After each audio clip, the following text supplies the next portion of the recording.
Magandang umaga po sa inyong lahat dyan mga idol. Paul Pizzo po ng Hapan Sands Game Farm from Surigao City, Surigao del Norte, Caraga Region.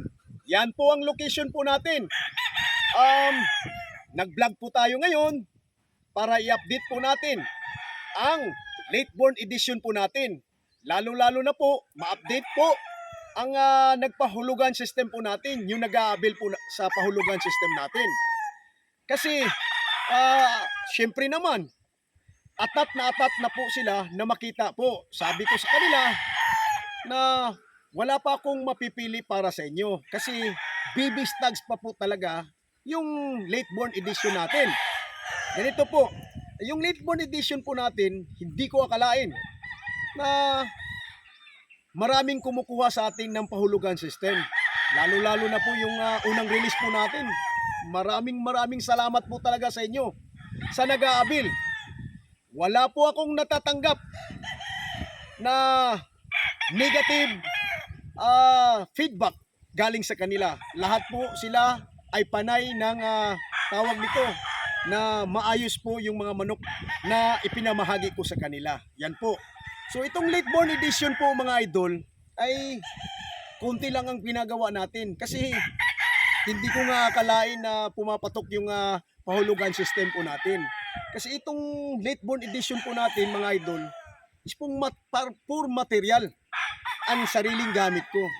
So ngayon, maraming na nag-aabil po sa atin kaya nililimit ko. So hindi na po tayo mag-alinlangan. Isa-isahin muna natin dahil parang nabawasan ito dahil may kinakal ako. 3, 4. Yun, may kinakal ako. So, nasa 70 plus na lang sila. So, basta pure or malapit na po sa pagpupuro, marami po talagang hindi natin magugustuhan. Kaya nga, hindi po ako nagre-release ng tawag nito, ng hindi pa barako, hindi pa pugi, hindi pa talaga tawag nila yung ano na, matapang na sila. So, okay. So, tara na.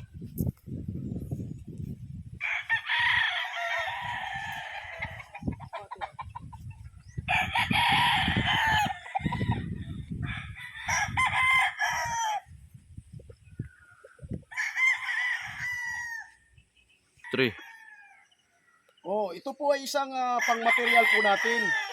Pero medyo umaayos na yung katawan nila. Kasi alam nyo po, pag galing doon sa hardening, pag napapunta po dito, nai-stress po yung mga manok natin. Dahil kahit na nilagyan po natin ng short cord, medyo manibago po talaga sila. Yan. So, bumubuka na yung mga katawan nila. This is a sweater gray. Diba? Sweater gray. Sa iba na naman tayo. This is a high caliber gray. Pero nasa mid to high station siya dahil alam niyo na nasa papuro na po tayo, medyo lumiliit-liit talaga. Sa ngayon, pagdating ito ng October, by October, medyo tumataas na po ito. Pero medyo ano na, may pagkahambog na. Yan, kagaya kay GR. Yan, nagagwapo ano?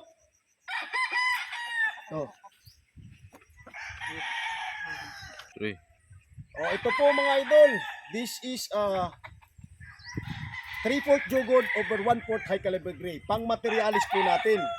So, di ba? May mga broad ball stags po tayo na ano, kagaya nito sila. Pero mas mataas itong nagdugo na jugod kaysa doon dahil yun 50-50 yun. Yung mga brood stags po natin. Tingnan nyo. Napakagwapo. Mamords na mamords. Kumbaga, kagaya din kay naghawak ng ano, ng kamera. Mamords.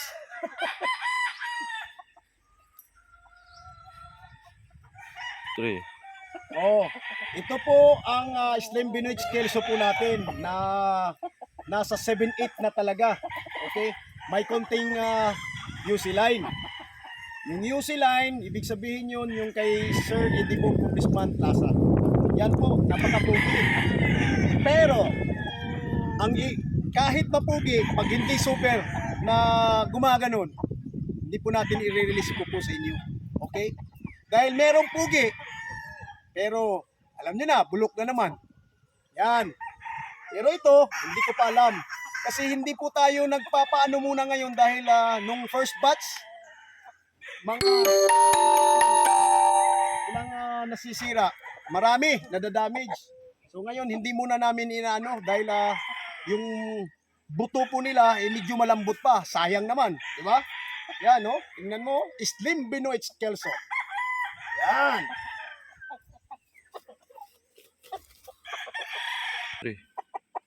Ito po ay isang Slim Benoit Kelso, kapatid na ng hinahawakan ko kanina. Yan. Pecom side. Yan. Nag-aagaw ang white leg at saka yellow leg. Yan. Magkasing laki po sila. Ito, mga idol. So, andyan po yung technician ng ano. Tingnan mo. Yung mamaya na. Dahil hindi pa. Nandyan po ang technician ng Bimig. Yan. Every Monday at saka by Friday, napapunta po siya dito. Yan. Ito po ang ano natin. Pang material na Slim Benoit Kelso. Okay? So, disclaimer. No animals were harmed of the making of this video. Wala pong nasaktan, mga idol. Walang nasaktan.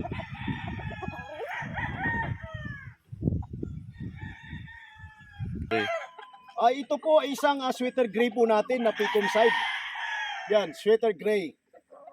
Napaka, nan mong katawan.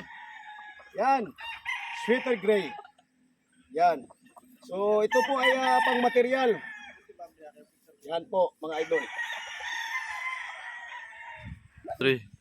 Ito po ay high caliber gray na naman na pang material po natin. So, maya-maya na yung ano, igaganid po natin. Okay? Ilang piraso ito lahat sila? Mga nasa 79, 78 na lang ano. So, yan lang po ang na-produce po natin. Kasi, pang sarili sana. Pero maraming nakagusto po ng manok po natin. Yun, nagsishare po tayo ng pahulugan system. By next, yung early bird ko ngayon, sana makarating ako, makakuha ko ng, makaproduce pala ng 250. Yan, ng 250 male. Yan, ang high caliber gray po natin.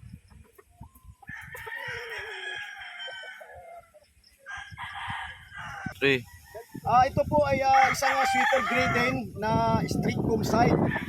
Yan. Medyo hindi pa ano ang buntot, binunutan ko para mas maiging tumubo siya.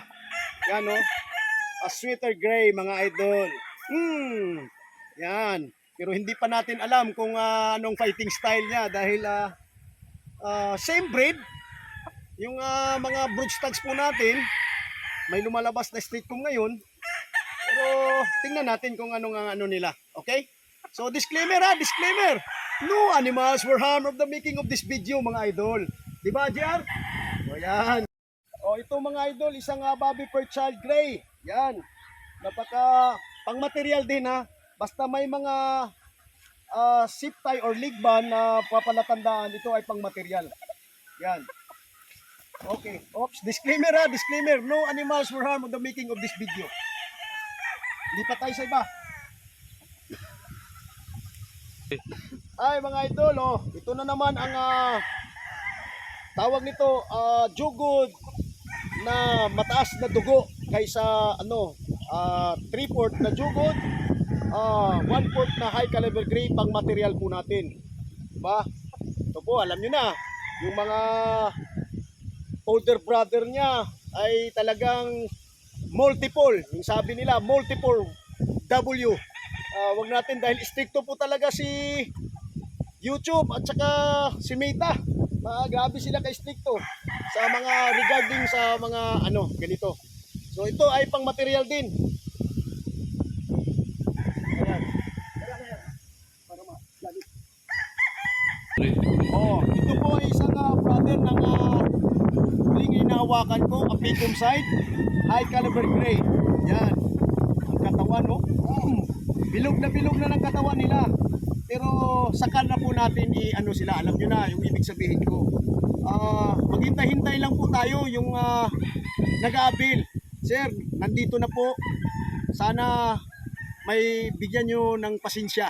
Pasensyahan nyo muna ako dahil ang gusto ko po talaga na makapag-share ng super kagaya nung first batch. Ito ay second batch, last batch ko na ipamahagi dahil yung unang batch na naman next year ay medyo marami-rami na yon.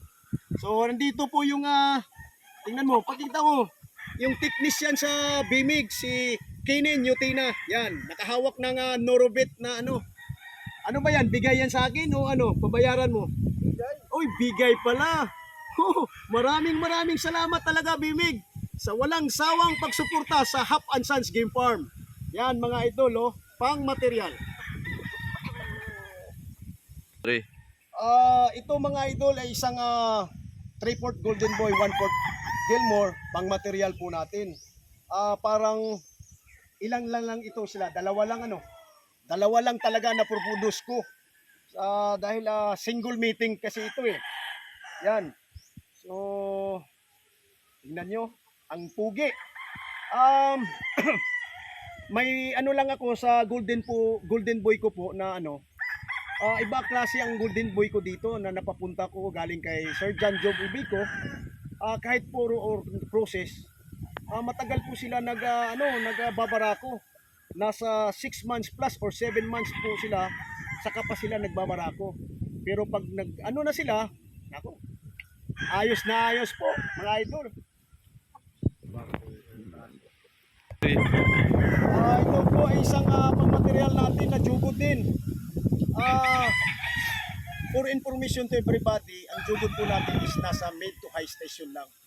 Walang swerte na tayo pag medyo 4 inches po yung paan nila. Yan, swerte na po tayo niyan. Ang jugod po talaga natin kahit saan siguro, basta jugod, medyo mid to high station lang po sila. Pero pag tumatanda na sila, medyo tumatangkad. Yan po ang napapansin ko sa jugod na linyada. Pero ayos din. Talagang alam niyo na. Medyo mataas po ang W, di ba? So yan, isang pang material po mga idol, jugod. 3. Ito po mga idol ay isang Boston Roundhead. Over konti na lang po ang 5K nito. Is for material po din. Yan. Hindi pa po ako nakapapuro kasi way back yung bagyong Odette, yung father at saka mama niya na disgrasya. Kaya nga kumukuha tayo kay Idol Sabong Pinas para pang top po natin. Yan. Okay? So po ito pang material po ito. Isang tingnan nyo, hindi pa barako. Baby stags pa po talaga sila. 3. Ito po ay isang Bobby Fairchild Gray, mga idol. Yan. Bobby Fairchild Gray. Pang material po natin, pang material. 3. Ito po ay isang pang material na claret po natin na may kunting Gilmore. 7/8 na claret. Binunutan ko ng dahil sirang-sira yung mga buntot niya, binunutan. Madali man lang ito tumubo. Yan mga idol, tingnan nyo. Puging-pugi. 3. Ito po ay isang Gilmore. 7/8 Gilmore. Kunting dugo na tawag nito na high caliber gray. Yan mga idol. Ito po sila, tingnan mo. Hindi pa masyadong barako pero pang material ito. Inuuna po na excuse me. Inuuna po namin yung pang material pero yung iba na pang material nandun sa baba. Yan. 3. Ito po ay isang kapatid nun yung walang buntot. Na sinasabi kong gwapo. Pero ito gwapo dahil may buntot na. Yan. Claret. 7/8 over kunting dugo na lang na Gilmore. Kaya nga may spotted na black sa mga nila, paa. pang material ito, pang material ko po ito. Yan. Sa planet po natin. Okay. O, another claret na naman, mga idol. Tatlo ito sila, no? Magkakapatid. Tatlo lang. Magdami-dami ba? Tingnan lang muna natin mamaya. Yan, yan. Ito talagang barakong-barako na, puging-pugi na, oh. Medyo matured na tulo. Ito po. Yan. Tingnan mo. Pugi, di ba? 3. Oh, ito po isang Gilmore, kapatid na yung hinahawakan ko na Gilmore na sinundan ng dalawang claret. Yan. Yan ito. Napapansin nyo yung mga Gilmore ko ngayon is nasa streetcom na. Bihira na po sila nagtatapon ng picom. Yan. Iwan ko lang dahil nagpapuro po tayo, baka next year gusto ko sana may pecom at saka may streetcom side. Yan mga idol. Puging-pugi. Oh. Wow. 3. Ito po ay isang ano na natin, crosses na po natin mga idol, oh. Tingnan mo. High caliber gray. Hindi ko natandaan yung ano, kung saan siya na-cross yung high caliber gray na ito. Pero gwapong manok, oh. High station. Yan, pero hindi pa talaga sila ano, barakong-barako. Yan, by October 15, talagang makapili na pa po ako sa inyo. 3. Oh, ito po ay isang process na high caliber gray. Hindi ko kasi nadala-dala yung record kung saan po ito naka-cross. Sure ako 3-week cross ito. Yan. Oh, guwapo. Wanda na. Yan, pulang-pulang mata. Oh, ano? 3. Oh, ito po ay isang sweater cross. Yan. Oh, mga crosses po natin. Oh, mga matangkad, oh. Yan. Sulido na po yung mga katawan nila. Yan. Gwapong-gwapo, oh. Tingnan nyo. Ito po ay isang gal cross. Yan, gal, sabi? Gal sweater. Tapos naka-cross sa high caliber gray. Yan, 3-week cross. Ano ba ito? Hindi Hindi. Ano ito? Pang material ito. Ba't hindi ito nalagyan ng ligban? Oo, tingnan mo. Alam ko ang markings ng pang material natin. Ito pa ay pang material, oh. High caliber gray. Yan. Gwapong-gwapo. Okay. 3. Oh. Gilmore cross. Yan. Oh. Gwapo. Gwapong na pakatawan. Grabe ka gwapo ng katawan nito. Yan. So, yan po mga idol, parang nakakapagod na akyat pa kasi ako ng bundok. I-ano na lang natin. Hindi na natin hawakan. I-ganon-ganon na lang natin, okay? So, para makikita niyo din yung istasyon. Dahil iba pag nahawakan. Pero pag nahawakan ko, tingnan niyo naman mga katawan. Oh, yan. Napakagwapo. So, isa-isahin na lang natin. Tara. Ito po ay isang ba't napapunta ito dito? Dapat ito pang material ito eh. This is a slim Binoy Kelso. Oh, hindi pa barako nang ano pa, oh. Yan, napakagwapo, oh. Gwapong katawan. Yan, napakagwapo. Gwapo talaga, oh. Tatlo ito sila eh, tatlong slim. Okay, tara. 3. Yan po mga idol, oh, isang Gilmore crosses din. Oh, tara. 3. Yan, Gilmore crosses din, oh, mga idol. Yan. So, 3. oh, ito po isang 5K na pang material, oh. Pang material po natin. Talagang tingnan mo, basta pang material, medyo pitsuhin na, oh. 5K. Sweater po natin, mga sweater natin na ano, pang material. Yan. Hindi pa barako. Okay, tara, sa iba. 3. So, yun muna mga idol, di na tayo aakyat kasi medyo mainit na. Ganito, meron to talagang sinasabing class EB dito, hindi ko talaga ipamahagi yan sa inyo. Ang ipamahagi ko sa inyo is yung tawag nito, class E po talaga. So, yun. medyo meron tayong class E na mid to high station, okay lang yan dahil talagang hindi man tayo ano ng mga payatot na stags po natin. So nakikita nyo na dahil dito yung tingnan mo yung mga may kahoy pa dyan, may mga manok dyan, pero aalisin ko na yung kahoy pagdating yung ino-order ko kay Sir Romnek. Nag-aabil sa atin ng pahulugan. Mag-o-offset po kami ng tawag nito yung TP na fiber cement. Papalitan ko yan, aabot yan doon. At saka doon sa range na ginagawa natin. For the meantime, yung range po natin doon is gagawin muna natin ng range. Kasi medyo okay man lang, makikerry pa natin.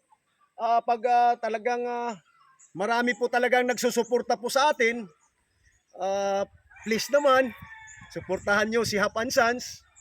Pupunta na po tayo dyan doon sa bundok dito, bababa na naman kami. Doon po kami maggawa ng ranging na naman, panibagong ranging, at saka itong banda na ito is all corded na po talaga. Yan, kahit nung range na doon, pinagplanuhan ko, total ano man lang, kung pwede i-cord ko or dyan lang ang range at yung bagong range, kukunin ko na naman, ililipat ko doon sa doon banda na bundok. So, may kapitbahay man tayo dito, mag-uupa tayo ng tawag dito, ng lupa nila kung papayag sila sa dyan na bundok dahil yung area po natin medyo, alam nyo, mabato nung banda doon. Ito lang dito ang banda na medyo maganda-ganda ang ano, kahit nga sa yung range ko na pinapakita ko, napapansin nyo na may mga bato-bato, lalo-lalo na doon, yung banda doon, hindi ko magamit-gamit dahil talagang matutulis po yung bato, masisira yung paa ng mga manok. So sa 2.2 hectares po natin na ano, ang nagagamit lang siguro natin is wala lang siguro mga 1.5, wala lang. Kasi doong banda, mga ano na yun eh. Kaya nga, sa liit po ng area po natin dito, nagplaplano po kami, nakausapin ko na kung continuous po ang grasya po ng Panginoon na tutulungan niyo po ako sa Hapan Sons po natin na wala kayong sawang magsuporta sa atin, ay mapapunta na po tayo doon. So mag-uupa po tayo ng lupa. Total, hindi naman nila nagamit-gamit yan na lupa na yan kasi niyog lang yung sa kanila. So yun mga idol, na-update ko na po kayo, hindi lahat dahil medyo nakakapagod na. Medyo yung sandal ko kasi galing po ako sa lakad, hindi ako tawag nito ng gagamit ng tsinelas, so nahihirapan akong umaakyat. So yan po mga idol, maraming salamat. Huwag nating kalimutan mag-ingat. Huwag nating kalimutan magdasal mga idol. Lalo-lalo na po si Jesus Christ. Lagay po natin sa puso, sa isipan natin na ang Panginoon ay nasa atin po talaga palagi. God bless us all.